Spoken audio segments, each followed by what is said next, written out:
محترم ناظرین، آج ہم آپ کو ایک ایسے عظیم پیغمبر کی داستان سنانے جا رہے ہیں جنہیں اللہ تعالیٰ نے ایک سرکش قوم کی ہدایت کے لیے بھیجا تھا۔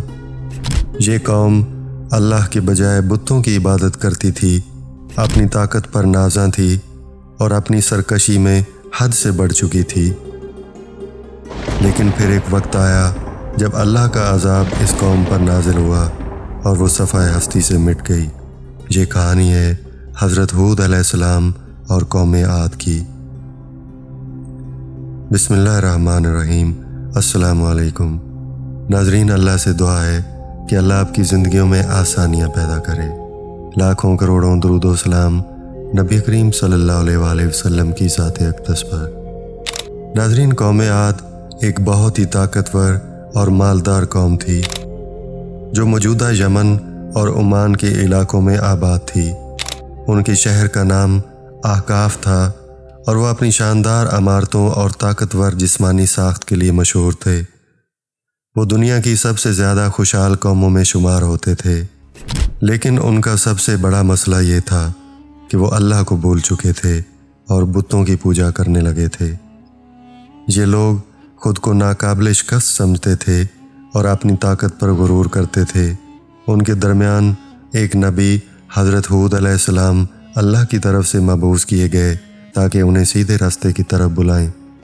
بے شک اللہ نے اس قوم کو شاندار جسمانی طاقت دی تھی، زبردست معماروں کی مہارت دی تھی، بڑے بڑے محل اور مضبوط قلعے بنانے کی صلاحیت دی تھی، زرخیز زمینیں اور ہر قسم کی فصلیں دی تھیں، وافر پانی، باغات اور ہر نعمت سے نوازا تھا۔ یہ لوگ پہاڑوں کو تراش کر عمارتیں بناتے اور کہتے کہ ہمیں کوئی شکست نہیں دے سکتا۔ ان کے دلوں میں غرور اور سرکشی گھر کر چکی تھی۔ یہ اتنے طاقتور تھے کہ جب ان کے درمیان اللہ کے نبی حضرت ہود علیہ السلام تشریف لائے اور انہیں اللہ کی عبادت کی طرف بلایا تو انہوں نے ماننے سے انکار کر دیا اور اپنی برائیوں میں مزید آگے بڑھ گئے۔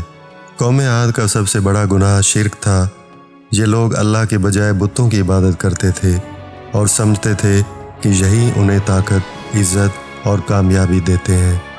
ان کے مشہور بتوں میں صدا، ببا، سامود اور ہرا شامل تھے۔ حضرت ہود علیہ السلام نے انہیں سمجھایا، اللہ کے سوا کسی کی عبادت نہ کرو، وہی تمہارا رب ہے جو تمہیں رزق دیتا ہے اور تمہاری زندگی کا مالک ہے۔ یہ سن کر قوم عاد نے جواب دیا، ہود، ہمارے باپ دادا بھی یہی عبادت کرتے آئے ہیں، ہم اپنی روایات کو کیوں چھوڑیں؟ یہی شرک ان کے زوال کا سب سے بڑا سبب بنا۔ اللہ نے انہیں طاقتور جسم دیے تھے اور وہ اپنی جسمانی طاقت پر فخر کرتے تھے۔ وہ کہتے، ہم سے زیادہ طاقتور کوئی نہیں، ہمیں کوئی شکست نہیں دے سکتا۔ انہوں نے حضرت ہود علیہ السلام کا مذاق اڑایا اور کہا، ہود، تم کمزور ہو، تم ہماری طرح مضبوط نہیں ہو، تم ہمیں کیوں نصیحت کر رہے ہو؟ یہ غرور اور تکبر انہیں ہلاکت کی طرف لے گیا۔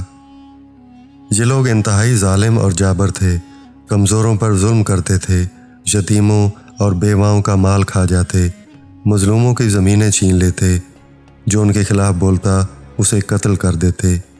اللہ نے اپنے نبی کے ذریعے انہیں انصاف کرنے کا حکم دیا، لیکن انہوں نے ظلم کی انتہا کر دی۔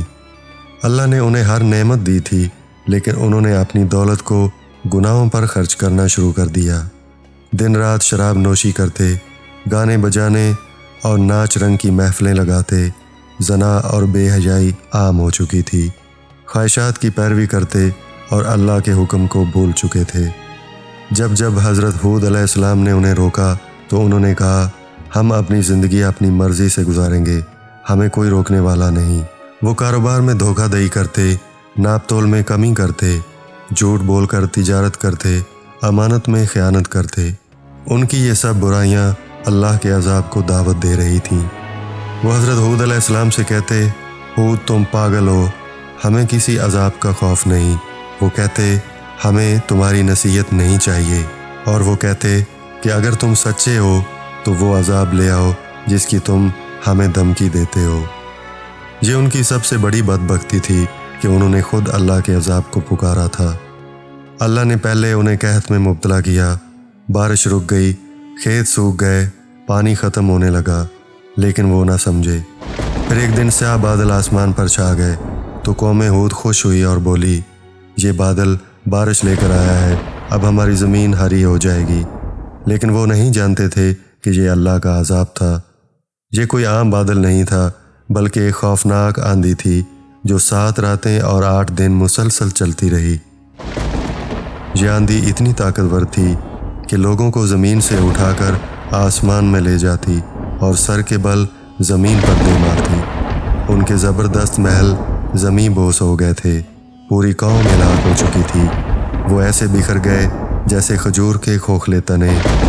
قرآن مجید میں اللہ تعالیٰ فرماتے ہیں، اور عاد کو ایک تیز و تند آندھی سے ہلاک کر دیا گیا جو 7 راتیں اور 8 دن چلتی رہی۔ تم دیکھتے کہ وہ لوگ زمین پر ایسے گرے پڑے ہیں جیسے کھجور کے کھوکھلے تنے۔ حضرت ہود علیہ السلام اور ان کے چند مومن ساتھیوں کو اللہ نے بچا لیا۔ وہ یمن کی طرف ہجرت کر گئے اور وہاں وفات پا گئے۔ ناظرین، یہ کہانی ہمیں بہت بڑے سبق دیتی ہے۔ اللہ کی نافرمانی اور غرور کا انجام تباہی ہے۔ اللہ کی نعمتیں زوال پذیر ہو سکتی ہیں اگر انسان شکر ادا نہ کرے۔ طاقت، دولت اور شان و شوکت کبھی بھی اللہ کی پکڑ سے نہیں بچا سکتی۔ اللہ کے نبیوں کی نصیحت ماننے میں ہی کامیابی ہے۔ محترم ناظرین، یہ تھی حضرت ہود علیہ السلام اور قوم عاد کی داستان۔ امید ہے کہ آپ کو اس سے نصیحت ملی ہوگی۔ اگر آپ کو یہ ویڈیو پسند آئی ہے تو اسے لائک کریں، کامنٹس میں اپنی رائے دیں اور مزید اسلامی کہانیوں کے لیے ہمارے چینل کو سبسکرائب کریں۔ جزاک اللہ خیر۔ اللہ ہم سب کو ہدایت عطا فرمائے، آمین۔